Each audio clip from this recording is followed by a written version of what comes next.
Hello, you beautiful people, and welcome back to the Nige-Rider. We're actually still in the boudoir, but there we go. In this video, I'm going to show you how you take something looking like this and make it look like this.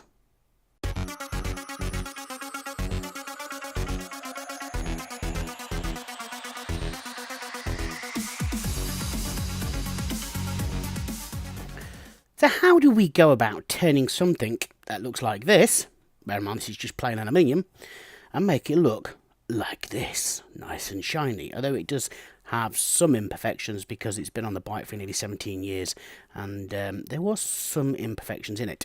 But anyway, nice. Let's move over to this one. So how do we get that to look like that? Well, before we get going, don't forget, you guys, if you like my videos, give them a thumbs up.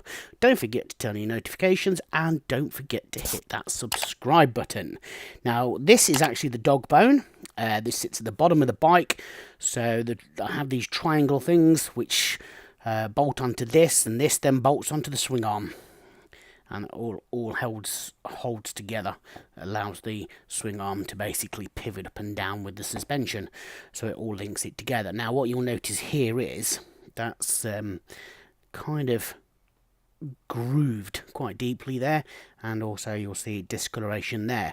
You'll notice as well, I don't think this is painted. It doesn't look like it's painted, and I don't think it is painted. And out of all the pieces of aluminium that I've got to clean up and put back on, this is actually not too bad. Inside here are bearings. I'm not too fussed about them at the moment because obviously I'll get them changed at a later date, so I'm leaving those bits in to help. So what's the first step? Well, the first step is we need a few things. Up here, I've got some water, coffee, and I also need some other things. So I've got some abrasive kind of contour sanding pads. These are very good to start off with. I have a selection of sandpaper, wet and dry.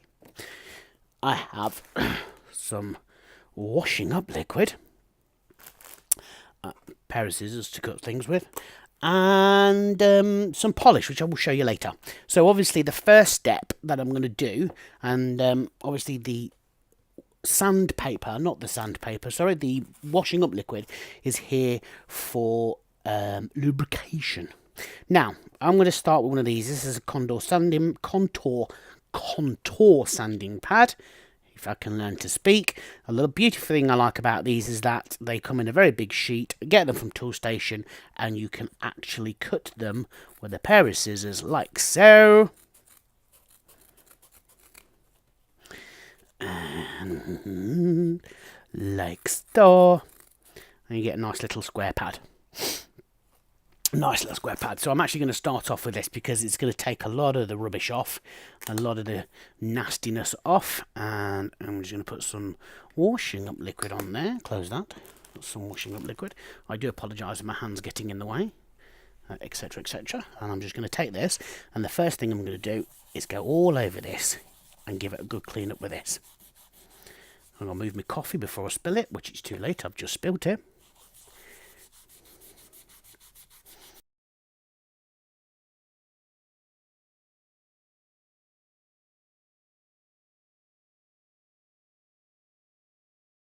Right, so there we go. So the beautiful thing about these is they're an abrasive sanding pad, and you can use them on metal, and they're quite good for using them first because they get rid of a lot of the surface grime as well as everything else before you start sanding down. Now they're not great at sanding down, they're just primarily used just to remove all the top surface rubbish. So now I've gone over that, as you can see, it's cleaned this up and got rid of all the grease and stuff out of it as well. So what I'm going to do now is I'm going to switch over to some sandpaper, and I'm using wet and dry sandpaper. And the first wet and dry sandpaper I'm going to use, he says getting it out of his little wallet, is some 320 grit. Basically, the bigger the number, the finer the grit, the smaller the number, The course of the grit. So I always start with 320. I find 320 works better on aluminium to start off with. I very rarely go down to 240s. I find that puts in a bit too many scratches. So what I'm going to do is I'm going to go over this with some 320. Now I've also got in here a sanding block, because I'm going to use this sanding block to start off with on this side to see if I can smooth out some of those ridges, because those ridges are quite deep. Now I've still got in here the dust seal for the bearings. I'm going to leave those in because it doesn't matter if they get damaged, because I'm going to replace them. To be truthful with you, I'm not sure if I'm going to actually use this or not when I put the bike back together again. I have got an adjustable one, but I'd like to get this prepared just in case, so it gives me an option. So the first thing we need obviously is the 320, is to get it wet. So get it in some water and then get some more washing up liquid. Remember, the washing up liquid is just a lubricant which helps it glide better and stops any small aluminium filings from getting inside the paper. So this is what I'm going to start with first. 320, wet and dry.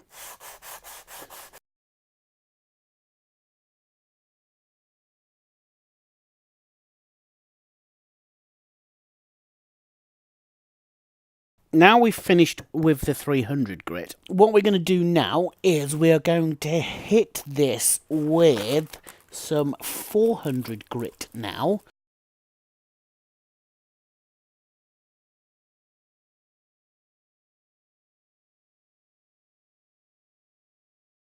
So we've done the 400 grit, we're now moving on to 600 grit.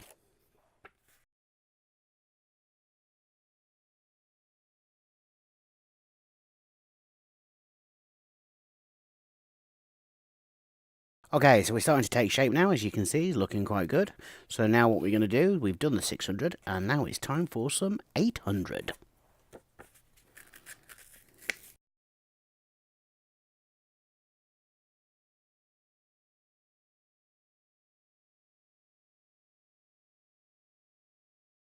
There we go, look at that, taking shape beyond belief. So we've done with the 800, and we are now going to progress on to some 1000.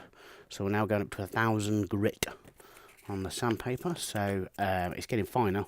What you'll also find is as it gets finer, it doesn't take as much sanding, because obviously the scratches aren't as deep as what they would be if it was coarser, basically.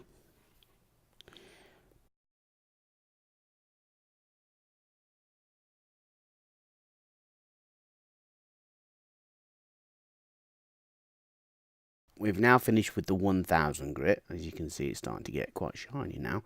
So what I'm going to do over with some 1200 grit, and it's pretty much from here onwards sanding. It's going to be sanding, polishing, sanding, polishing. We're going to go for 1200.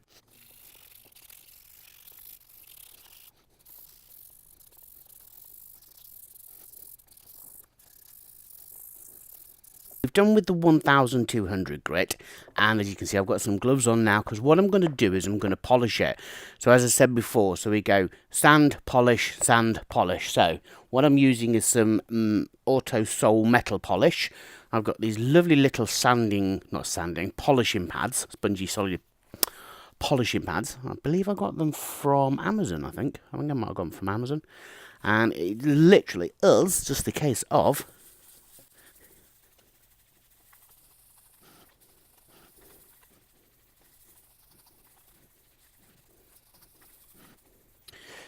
and then grab that, and hopefully a miracle's going to happen, because as I polish this off or buff this off, what's going to happen is it's going to start to shine. Look at that.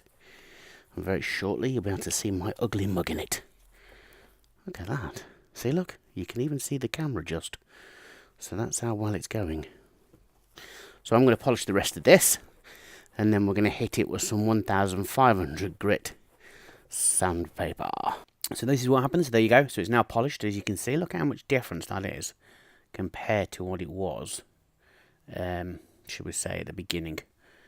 Lovely, lovely and shiny, look. I know there's still some imperfections, some very deep pitting in there, which would take a lot to get out. Probably have to go to an engineer's to get it out properly, but at least it gives me an idea. It gives me an idea what it's going to look like. So what I'm going to do now is I'm going to sand it down with some 1500 and then polish it again.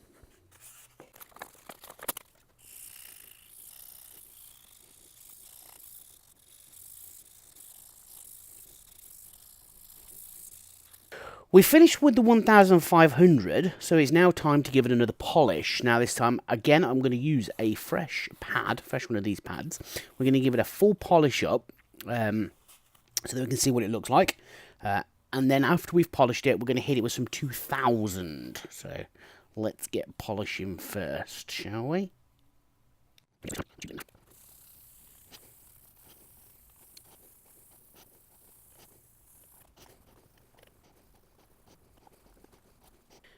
You may still see some pitting marks. I think if I get it at that angle, you'll see some pitting marks.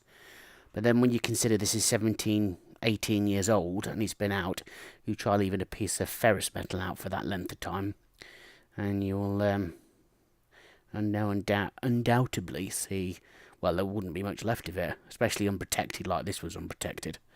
So yeah, we'll see some pitting marks. So what we're going to do now is we're going on to the 2000. Where are we? There we are. So I'm going to hit it with some 2000.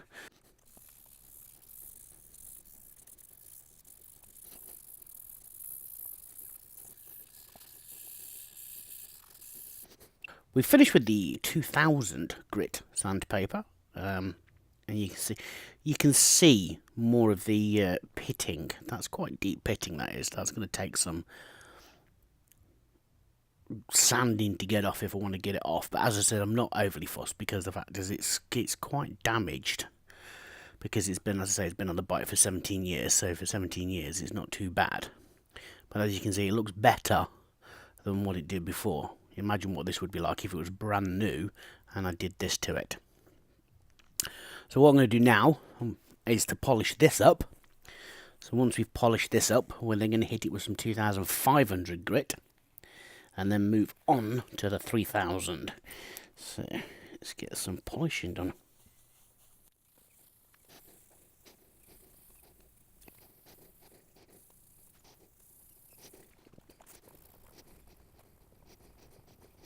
We finish with the polishing, and look at the shine on that. See it taking shape. Look at that. See? Now what we're going to do is we're going to sand it down with some 2500 grit sandpaper this time.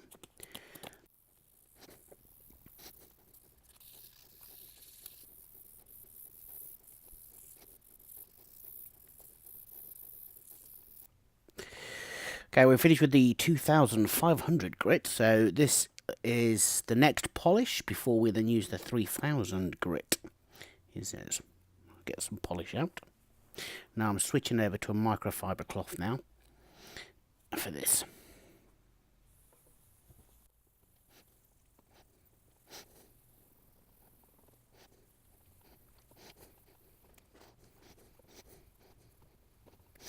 So now we're going to hit this with the last sandpaper, which is some 3000 grit. And once we've done that, it's going to get polished, and then I'll show you what I do in order to seal the metal and prevent anything happening to it when it's in the environment, should we say.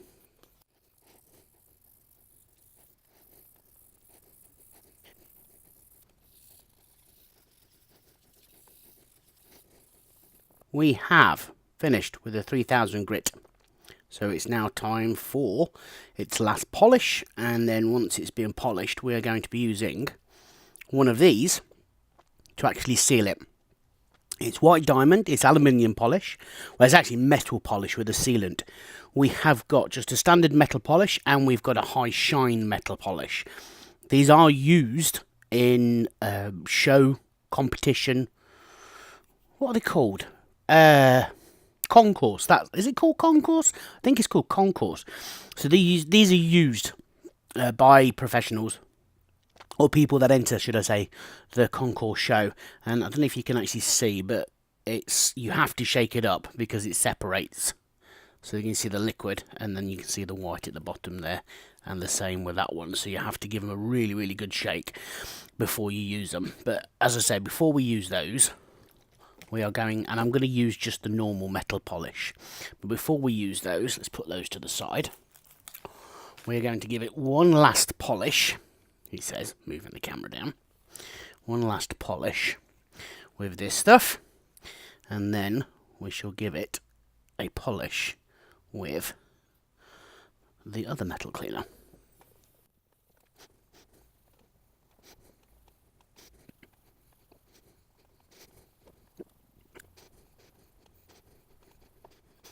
Are you ready for this? Look at that. What a difference that makes. Just a few hours of loving, tender care can transform a piece of aluminium from what it was to what it is.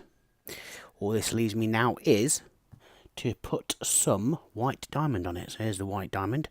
I'm going to give it a shake because I need to mix it up. So I'm going to give it a coat on this. And you can actually use this. So this will seal it as well as polish it. And obviously keep it nice. So I'm actually going to get a clean... Let's get a clean... This is quite milky stuff, look. There we go. That's one for Leo. Theo. Leo? Theo. We're talking about. Look. It's very milky. I'm working in a very, very difficult position here. And it's just a case of polishing. Once you've had it on, or should I say, once you've put it on, like so, you're best to leave it a minute to let it dry and let it get into the metalwork, which will then provide a very nice seal. And then use a microfiber cloth to buff it off. So there you go, it's been on there for a minute, and then what I'm going to do now is use a microfiber cloth to buff this bit off. You can also, I have used this stuff on a buffer as well, so if you want to, you can use it on a buffer. And obviously I've done all this by hand. You can, so obviously if with a bigger piece you can use a sander. It might have helped if I'd used this on a sander to start off with, just to get some of the imperfections out, because there's some deep imperfections. But then saying that, it's 17 years old, it's going to have imperfections. They may never come out. They may do, they may not. It's one of those things. But when you consider that is the finish, that, there we go, look at that. Look at the finish. There we go, guys. So that's how you take a piece of aluminium and restore it back to life, and in fact improve it. There we go, guys. Thank you very much for watching. I hope you enjoyed this video. I hope it was useful. And I'll catch you on the next video when I'm doing something just as equally, I don't know. For me, it's entertaining. I don't know what it's like for everybody else. But anyway, thank you very much. Arrivederci and goodbye.